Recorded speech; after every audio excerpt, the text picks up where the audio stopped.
কিছু কিছু অধর্মের মানুষ আমাকে কমেন্ট করে, নামাজ পড়ে কেন মুসলমানরা, নামাজ পড়লে কি কি উপকার হয়, কি শরীরের উপকার হয়। তো 1400 বছর আগে আমাদের কোরআন নাজিল হয়েছে, সেই কোরআনের মধ্যেই আমাদের লেখা আছে বৈজ্ঞানিক উপকারিতা, নামাজ পড়লে আমরা কি কি উপকার পাই। কিন্তু আমরা মুসলমানরা নামাজ পড়ি শুধু উপকারের জন্য নয়, শারীরিক উপকারের জন্য নয়, আমরা আল্লাহকে খুশি করার জন্য নামাজ পড়ি। তো আজকে ডক্টর জাকির নায়েক বলবে, আপনারা শুনেন।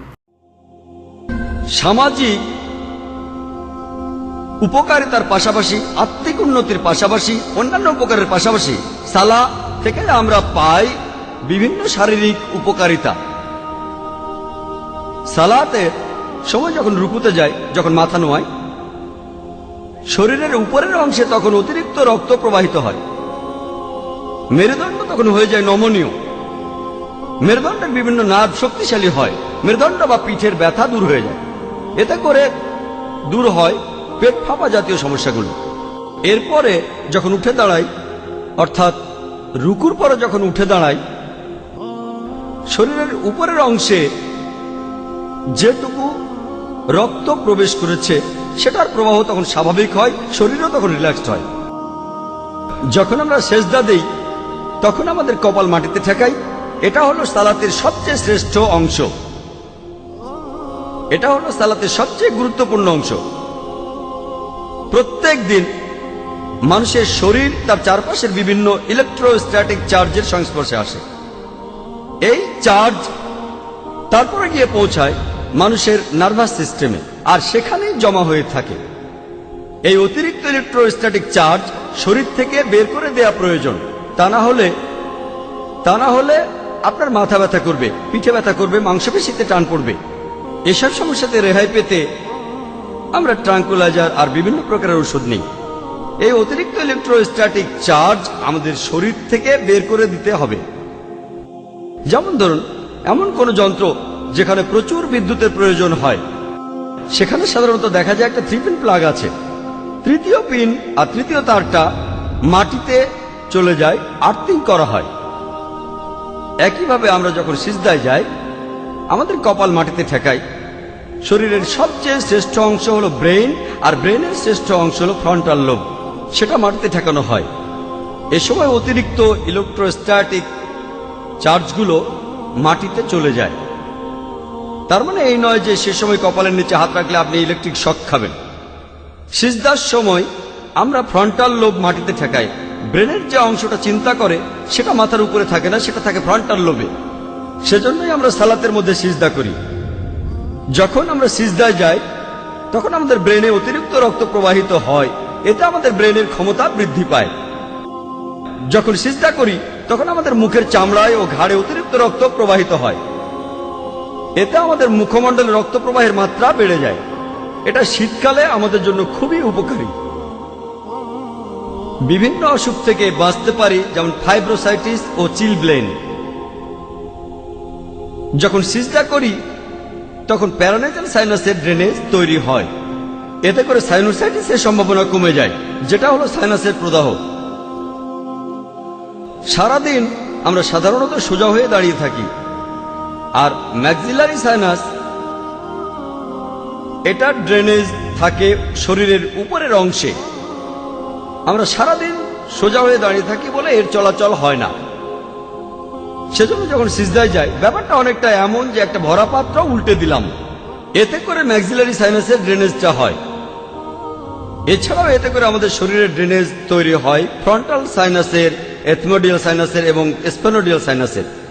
এতে করে সাইনোসাইটিস হওয়ার সম্ভাবনা কমে যায়। অথবা সাইনোসাইটিস যদি থেকেও থাকে, এটা তার প্রাকৃতিক চিকিৎসা।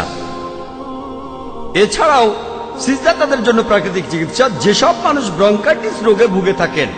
এতে করে ব্রঙ্কিল ট্রি দিয়ে রস মিশ্রিত হতে পারে। সিজদার কারণে ব্রঙ্কিল ট্রিতে রস জমা হয়ে থাকতে পারে না। এতে করে বিভিন্ন পালমোনারি অসুখের চিকিৎসা করা যায়, যেখানে আমাদের শরীরে রস জমা হয়। আমাদের শরীরে রস ছাড়াও ধুলাবালি আর রোগ জীবাণু জমা হতে পারে। সিজদার মাধ্যমে এইসব অসুখেই উপকার পাওয়া যায়।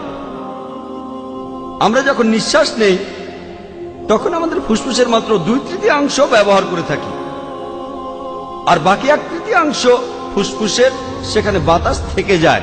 মাত্র 2/3 তাজা বাতাস আমাদের ফুসফুসে ঢোকে আর বের হয়ে যায়, ঢোকে আর বের হয়। বাকি 1/3 বাতাসকে বলে রেসিডুয়াল এয়ার। আমরা যখন সেজদা করি তখন আমাদের তলপেট চাপ দেয় আমাদের ডায়াফ্রামে, আর এই ডায়াফ্রাম চাপ দেয় আমাদের ফুসফুসের নিচের অংশে, আর এতে ফুসফুসের সেই রেসিডুয়াল এয়ার বের হয়ে যায়। তাহলে এই বাতাস বের হয়ে গেলে আরো তাজা বাতাস ফুসফুসে ঢোকে, এতে করে আমাদের ফুসফুস স্বাস্থ্যবান হয়। যখন সিজদা করি তখন যেহেতু অভিকর্ষ বল কমে যায়, তলপেটের অঙ্গ প্রত্যঙ্গে রক্ত চলাচল বৃদ্ধি পায়। তলপেটের বিভিন্ন অঙ্গ প্রত্যঙ্গে ধমনীর ভেতরে রক্ত চলাচল সেটা বেড়ে যায়। সিজদা এবং রুকু এগুলোর মাধ্যমে হার্নিয়া, ফিমোরাল ইত্যাদি অসুখের নিরাময় হয়ে থাকে। এছাড়াও সিজদায় অনেক রোগের নিরাময় হয়, তার মধ্যে একটা অসুখ হলো হেমোরয়েড, যেটাকে সাধারণ মানুষ বলে থাকে পাইলস। এছাড়া সিজদার মাধ্যমে জরায়ুর স্থানচ্যুতিকে রোধ করা যায়। যখন সিজদা করি তখন আমাদের শরীরের ভর থাকে হাঁটুর উপরে, আমাদের পা থাকে নমনীয়। এছাড়া আমাদের পায়ের সোলিয়াস ও গ্যাস্ট্রোনিমিয়াস মাসল, এই মাসলগুলোকে বলা হয় পেরিফেরাল হার্ট, কারণ এই মাসলগুলোতে অনেক ধমনী আছে, আর এই ধমনীগুলো দিয়ে শরীরের নিচের অংশে রক্ত প্রবাহিত হয়ে থাকে। এতে করে শরীরের নিচের অংশ রিল্যাক্সড হয়। যখন সিজদায় যায় আমাদের হাঁটু তখন মাটি স্পর্শ করে, হাত এবং কপালও মাটি স্পর্শ করে। এই পদ্ধতিতে কার্ভাইকাল স্পাইনের বিভিন্ন অসুখের নিরাময় হয়, কারণ এই সিজদার মাধ্যমে ইন্টারভার্টিব্রাল জয়েন্টের উপকার হয়। সিজদার মাধ্যমে বিভিন্ন হৃদরোগের উপকার পাওয়া যায়। যখন আমরা সিজদা থেকে উঠি আমরা হাঁটু গেড়ে বসি, শরীরের উপরের অংশে যে রক্ত চলে গিয়েছিল সেটা স্বাভাবিক হয় আর শরীরও রিল্যাক্সড হয়। তখন আমাদের উরু আর পিঠের ধমনের মাধ্যমে অতিরিক্ত রক্ত প্রবাহিত হয়, পিঠের মাংসপেশি রিল্যাক্সড হয়। সিজদার মাধ্যমে আমরা উপকার পাবো কোষ্ঠকাঠিন্য আর বদহজমে। এতে করে যারা ভুগছেন পেপটিক আলসারে বা পাকস্থলীর অন্য রোগে, তারাও উপকার পাবেন যখন আমরা বসা থেকে উঠে দাঁড়াই। যখন আমরা সিজদা থেকে উঠে দাঁড়াই আমাদের শরীরের ভর থাকে তখন আমাদের পায়ের বলের উপরে। এতে করে আমাদের পিঠের মাসল, উরুর মাসল, হাঁটুর মাসল আর পায়ের মাসল শক্ত হয়। যখন আমরা সালাত আদায় করি তখন আমরা শারীরিকভাবে উপকৃত হই। তবে মুসলিমরা শুধু শারীরিক উপকারিতার জন্য সালাত আদায় করে থাকি না, এটা হলো বাড়তি উপকার। আমরা সালাত আদায় করি আল্লাহ তাআলার প্রশংসা করার জন্য, তাকে ধন্যবাদ দিতে।